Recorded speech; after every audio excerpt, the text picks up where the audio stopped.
Ultimately آپ کو اپنے جو اصل ہے اس کی طرف لوٹ کر جانا پڑتا ہے. حکومت کی جمہوریت کے بغیر جو حیثیت ہے وہ کچھ نہیں ہے. آپ جتنی مرضی نگران حکومتیں پراکسی گورنمنٹس بنا کر کام کریں، البتہ آپ کو آخر کار جو ہے وہ جمہوریت کی طرف ہی لوٹنا ہے. اس ملک کے اندر انتخابات ہونے ہیں، الٹیمیٹلی ضرور ہونے ہیں. خان صاحب یہ بھی کہتے ہیں کہ اگر الیکشن ہوئے تو یہ خوف سے ملک سے بھاگ جائیں گے، اس لیے ہم مطالبہ کرتے ہیں کہ الیکشن کے اعلان کے ساتھ ہی ان کے نام ECL میں ڈالے جائیں. یہ بہت ہی اہم بات ہے کیونکہ اس کا تذکرہ آصف علی زرداری صاحب اپنی نجی محافل میں کر چکے ہیں، اور PDM کا ٹولہ دیگر جو لوگ ہیں انہوں نے بھی یہ بات بار بار کہی. فضل الرحمان صاحب بھی کہہ چکے ہیں کہ جب الیکشن تم نے کروا لیے تو پولیٹیکل کیپٹل تمہارے پاس کیا ہے؟ کس کارکردگی کو بنیاد بنا کر تم الیکشن میں جاؤ گے؟ عمران خان جیت جائے گا، اور جب وہ جیت گیا تو وہ کسی کو نہیں چھوڑے گا، اور پھر ہمارے پاس بچنے کا راستہ یہی ہوگا کہ جہاز پکڑے اور ہم ملک سے چلے جائیں.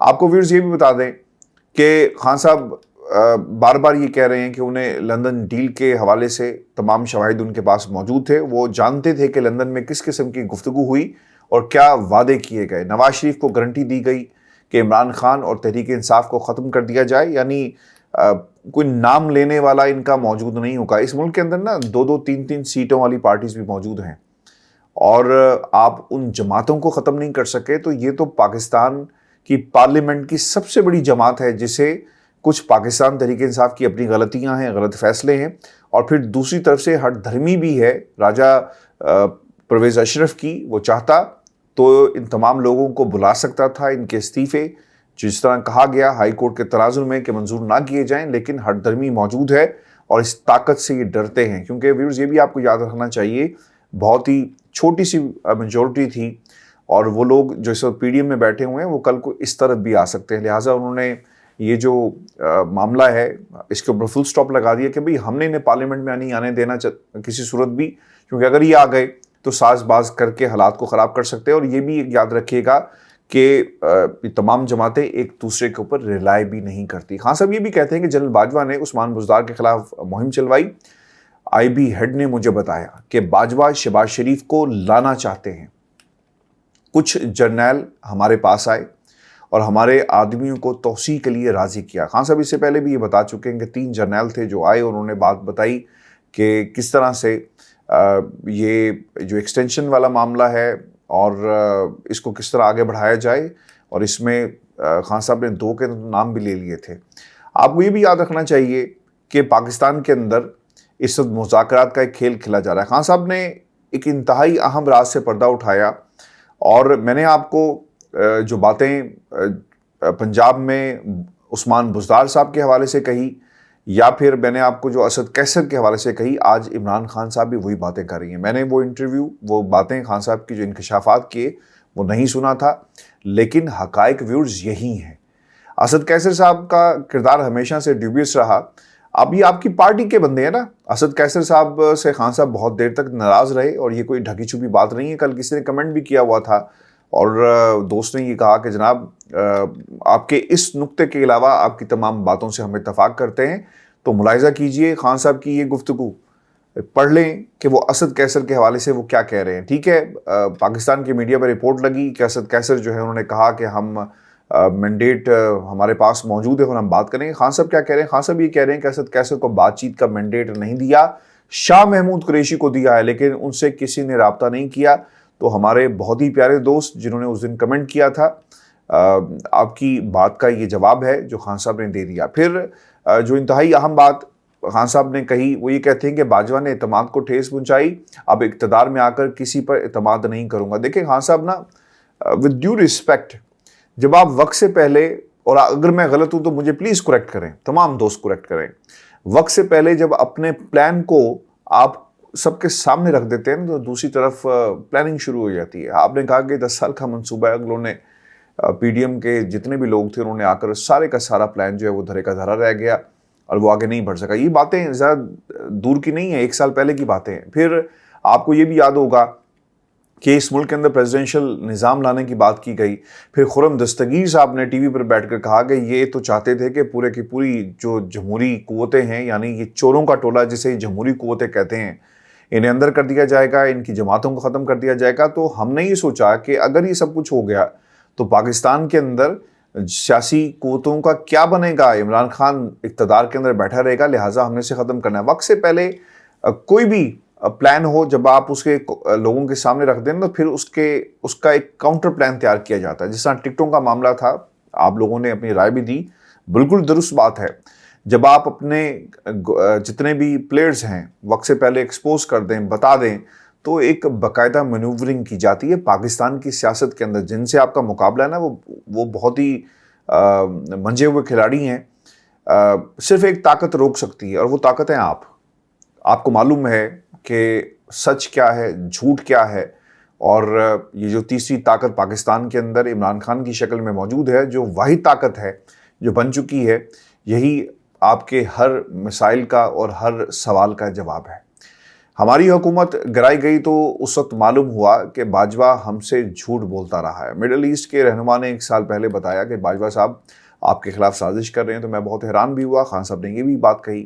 پھر خان صاحب یہ بھی کہتے ہیں کہ جنرل باجوہ نے کہا کہ شہباز شریف پر 17 ارب روپے کی کرپشن کے الزامات ہیں, یعنی انہوں نے 17 ارب کی کرپشن کی. جنرل باجوہ علیم خان کو وزیر اعلیٰ بنانا چاہتے تھے. اگر آپ میری پچھلی ویڈیو دیکھیں تو میں نے جنرل باجوہ اور علیم خان کا جو پنجاب میں رول تھا وہ میں نے آپ کے سامنے رکھا, اور خان صاحب بھی یہی باتیں کر رہے ہیں. چونکہ یہ حقیقت سے ریلیٹڈ ہیں, یہ کوئی پہلے سے کوئی چوری شدہ یا لیک شدہ مواد نہیں تھا جو میں نے اپنی پچھلی ویڈیو میں رکھا. اور خان صاحب نے یہ بھی کہا کہ یہ لوگ مسلسل عدلیہ پر دباؤ ڈال رہے ہیں. آپ کے سامنے ہے, آڈیو آ گئی, یہ بھی آپ کو ہم نے پہلے بتا دیا تھا کہ اب آڈیوز آئیں گی. ہم قوم کو عدلیہ کے ساتھ کھڑا ہونے کے لیے تیار کر رہے ہیں. آپ دیکھیں گے کہ کچھ دنوں کے اندر ایک بڑی میسو کیمپین جو ہے وہ عدالتوں کے حوالے سے چلے گی. لیکن یاد رکھیں, جو مین پلیئرز ہیں پاکستان کی اسٹیبلشمنٹ اور وہ چیمبر کی جو ملاقات ہے, ہمیں اس کے نتائج دیکھنے ہیں.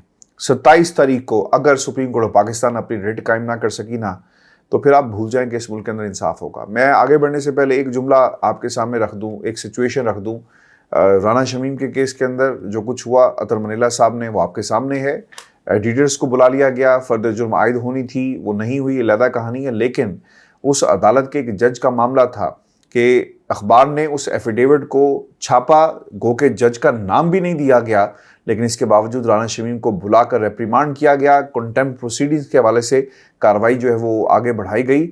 لیکن وائی ناٹ اطہر منیلہ صاحب, وہ شہباز شریف صاحب کو کیوں نہیں بلاتے کہ فنڈز کیوں ریلیز نہیں کرتے؟ بھائی چھوٹے پائن وڈے پائن سے پوچھ کے بتائیں کہ کیوں نہیں ریلیز کرتے. اور پھر یہ جو سوال ہے آڈیو لیک کا, مظاہر نقوی کی آڈیو آتی ہے, یہ سپریم کورٹ آف پاکستان کا جو مینڈیٹ تھا وہ انہیں چاہیے تھا کہ وہ کرتے, لیکن انہوں نے نہیں کیا. اور پھر دوسری طرف اب یہ جو ساز صاحبہ کی آڈیو آ گئی ہے نا, اس پر تو خدا کے لیے کوئی لیں, پوچھیں بلا کر لوگوں کو. کیونکہ اگر اس وقت اطہر منیلہ صاحب جو ہیں صرف اخبار میں خبر لگنے کے اوپر بلا سکتے ہیں, تو اب تو آڈیو پاکستان میں دوبارہ جو ہے وہ ایک سچویشن بنا دی گئی, ریلیز کی گئی ہے. اور اخبارات کو بلا کر پوچھیں کہ بھئی آپ کا سورس کیا ہے, آپ کے پاس کیا ثبوت ہے کہ یہ انہی کی آڈیو ہے, کہ آپ نے فورینزک کروایا. وہ سوالات جو اطہر منیلہ نے اس وقت رانا شمیم سے کیے, اخبار کے ایڈیٹر سے کیے, یہی سوالات ان لوگوں کے سامنے رکھنے چاہیے جنہوں نے اس آڈیو کو چلایا ہے. ویورز آپ کو بتا دیں چلیں, خان صاحب یہ بھی کہتے ہیں کہ ان کی کوشش ہے کہ یہ مجھے توشہ خانہ کیس میں نااہل کریں. یہ اتنا آسان نہیں ہوگا. خان صاحب کر تو سکتے ہیں, لیکن عدالتوں میں جا کر یہ فیصلے جو ہیں وہ رکیں گے نہیں, یہ اڑ جائیں گے. پھر یہ اکتوبر میں بھی الیکشن نہیں کرائیں گے. مئی میں اسمبلیاں تحلیل کریں اور نگران حکومتیں لائیں, اور جولائی میں الیکشن کرائیں. ہم سب تیار ہیں. جب الیکشن ہوں گے تو یہ ملک سے بھاگ جائیں گے. اس لیے الیکشن کا اعلان ہو تو ان کا نام ECL میں ڈالا جائے. خان صاحب نے یہ بھی کہا مجرم مریم کو پروٹوکول دیا جا رہا ہے, الیکشن کمیشن ان سے ملا ہوا ہے, پنجاب کے وزیر اعلیٰ کے بارے میں ابھی فیصلہ نہیں کیا. خان صاحب نے یہ بھی بات کہی.